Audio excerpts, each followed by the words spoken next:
Sabado tayo ngayon magbabackwash ng ating FRP filter dahil 2 weeks na siyang hindi nababackwash. Dapat 1 week. Ito po yung nagpapalinis ng sa centralized water system sa bahay. So yun ang backwash. Madali lang siyang Kung meron po kayong mga katanungan o gusto niyo magpagawa ng ganito, PM lang po kayo. Kilala ko po yung ito nagawa sa amin. Ayan po siya yung maruming tubig na ni Prime Water o kaya ibang mga water utilities. Ito siya. Yung dumi nun galing kanina is nalilinisan niya. So maintenance din siya. So dahil yan para hindi masayang, natin sa motor. Wawashing na lang natin yan.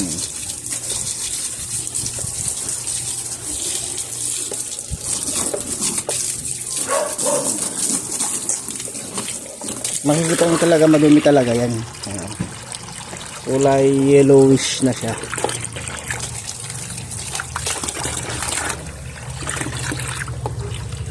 Daming mga boraks parang mga kalawang. Ayan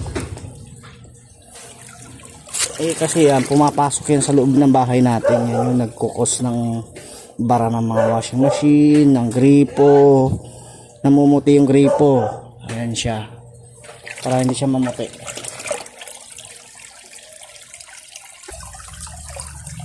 Ayan kung gaano ka dumi. Yan ba naman ang papasok sa loob ng bahay mo? Ewan ko na lang. Yung FRP kasi nagtatanggal po siya ng amoy, ng yung stain. Mapapansin niyo po na mumuti yung mga gripo ninyo. Ito siya tinatanggal niya, tsaka siyempre nalilinisan yung buong water system ninyo. Yan, nagme-maintenance po ako kaya tapon, pero iwawash ko na lang sa motor.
Ito na siya. Ayan na siya. Malinis na siya. Pag malinis na, patayin na natin. Oh. Ayan, malinis na. Wala na. Okay na.